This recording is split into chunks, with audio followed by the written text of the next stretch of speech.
Good morning again everyone, welcome again to my channel and it's me again, ang inyong chismosong kaalda vlogger. So gusto ko munang magpasalamat sa inyong lahat na walang sawang tumatangkilik, nanonood, sumusuport at sumusubaybay ng aking mga content and aking channel dito sa aking YouTube channel. So thank you so much for your love and support na binibigay, especially sa oras na nilalaan ninyo para manood dito sa channel ko.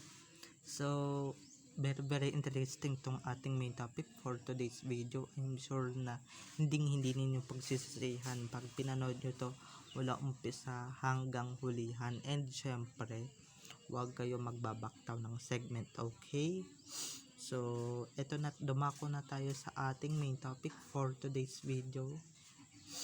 Mas lalong pinatibay, mas lalong tumitibay ang samahan nina Alden Richards at Maine Mendoza dahil nga dito sa mga pambabash nilang ito, no, dahil sa mga panghuhusga nilang ito, 'di ba? Kahit ako tumitibay dahil sa mga ganyang tao, dahil sa mga masasama nilang ugali, dahil sa crab mentality nila, dahil sa mga kainggitan nila sa amin, mas lalo kaming tumitibay at mas lalo kaming tumatatag, 'di ba? Imbis na bukod sa pinapasikat nyo kami, binibigyan nyo kami ng pangalan, tignan nyo naman ngayon, mas lalo pa kaming tumitibay at mas lalo pa kaming tumatatag. Di kagaya ninyo na hanggang dyan na lang kayo, hanggang mahirap na lang kayo, mamamatay kayong mahirap.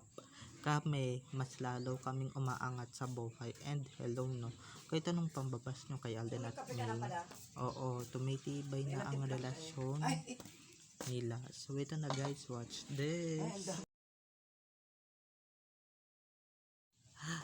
At kung nakita nyo na ngayong recaps, once again, si TTO sa may-ari or sa mga may-ari, sa mga admins ko. So thank you so much sa mga admins ko, kasi kung hindi dahil sa inyo, wala ako dito sa kinalalagyan ko, and syempre kung ano yung posisyon ko. Thank you talaga sa inyong lahat. Kasi kung hindi dahil sa inyo, wala akong mga magagandang update at wala akong mga nagba-viral na content. So sana ipa-viralin natin tong mga video na ating ginawa or ating gagawin pa sa mga susunod na araw, susunod na buwan, susunod na dekada, susunod na mga taon. So tara na, dumako na tayo sa ating main topic for today's video. Like what I said earlier, no, mas lalong pinapatibay, mas lalong tumitibay ang samahan ng mag-asawang Alden at Maine. Alam nyo naman kung bakit, 'di ba? Kasi pag lalo silang binabash, mas lalong tumitibay ang relasyon nila. Syempre nilalabanan nila deep inside yung mga basher nila. Syempre pinaparinggan, and syempre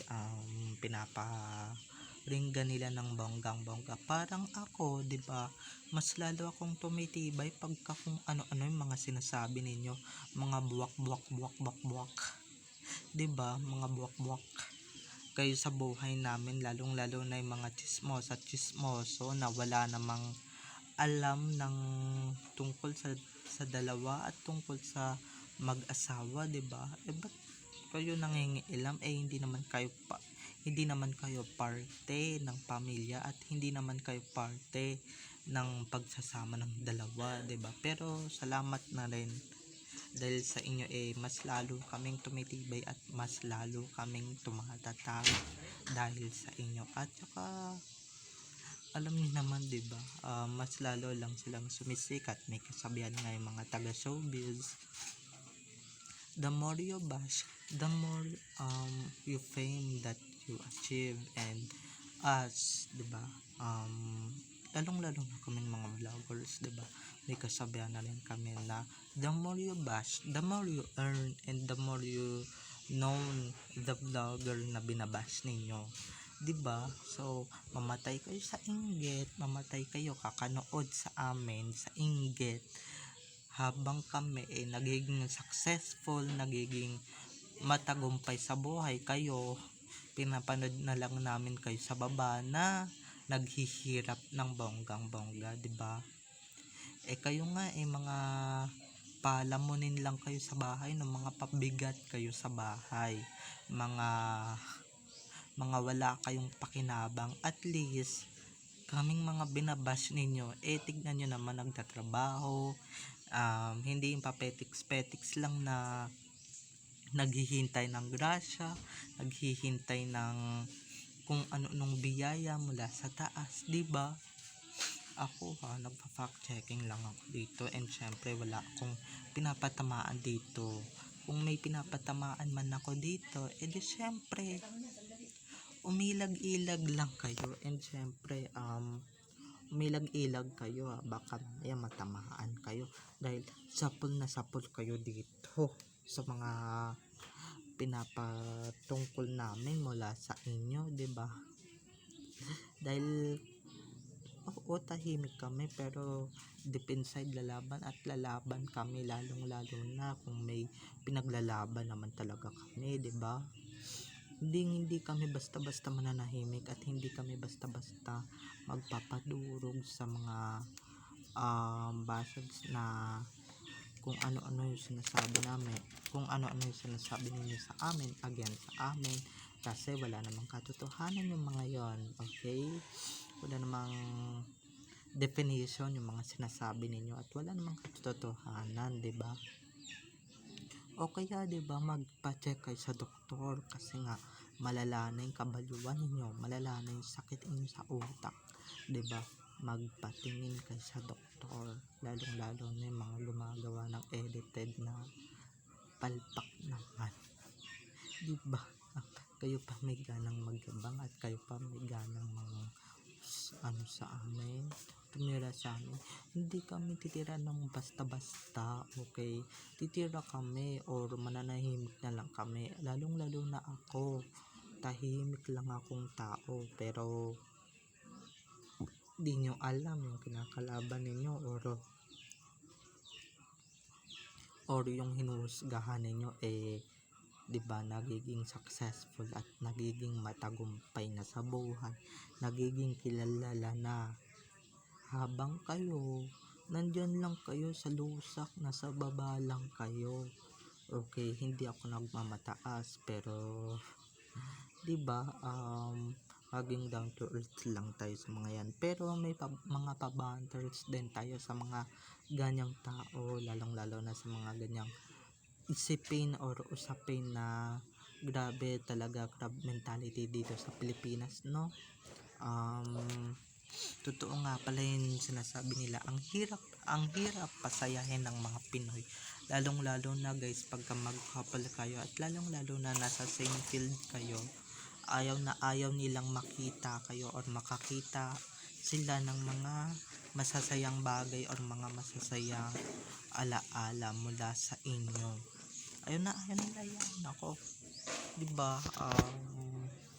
kung yung Aldab nga, 'di ba, ayaw nilang makitang masaya, at ayaw nilang makitang magkasama yung Aldab, kahit na sa totoo lang nahahagip ng camera si Alden at si Maine, and syempre lalong lalo na tayo lang ang nagiging happy, sila nagiging sad, kasi nga mga balita natin hindi na nila kinakaya at hindi na nila kinikerry ang mga pabaon nating mga balita and mga news dito sa SOCMED, 'di ba? Ako, mas lalo pa marami pa kaming ilalabas na katotohanan at legit informations mula dito sa channel na ito, kaya mag-abang-abang lang kayo, okay?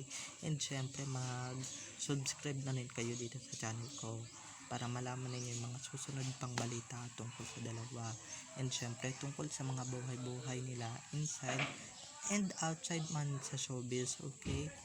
So dumako ulit tayo sa ating topic for today's video. Like what I said kanina,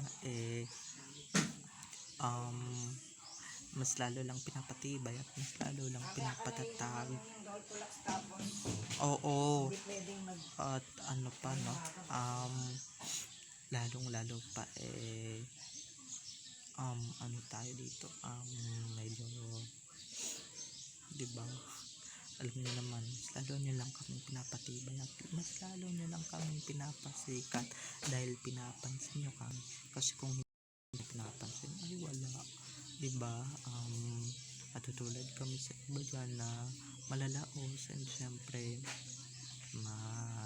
ano na kasi hindi na nila pinapansin o hindi na nila pinagsasaaksayan ng panahon na bashing, batikusin, husgahan, 'di ba? Ako sanay na ako for 3 years ko dito sa YouTube. So mas pa more para mas lalo pa ako makilala and mas lalo pa akong yumabong dito sa YouTube. Gulat kayo, 'di ba? Ako kilala na kayo. Kayo ano ba? Kayo hindi pa. Sorry guys, sana tumba and nalaglag yung camera pero parang sinadya ata yun. 'Di ba? Mas lalo lang kami nakikilala and mas lalo lang kaming sumisikat dahil sa inyo, okay? So, kaya wag kayo matakot mabash and wag kayo matakot mahusgahan ng mga yan na akala nyo naman kayo perfect, okay? So, dito lang kayo maniwala sa mga nilalabas ko and syempre sa mga binabalita ko. So, don't forget to subscribe to my YouTube channel if you were new. And if hindi naman, mapapanood nyo na yung mga content ko na ina-upload dito sa social media pagkadating ng panahon. Okay, so hanggang dito na lamang tayo. And syempre, welcome dito yung mga basher or not para sa may challenge naman. So, bye-bye na mga ka-EDN. Have a nice day. Keep safe and God bless. Bye-bye everyone. Bye. I love you all. Bawal lang talaga yung mga basher na kung ano yung sinasabi. Okay, bye.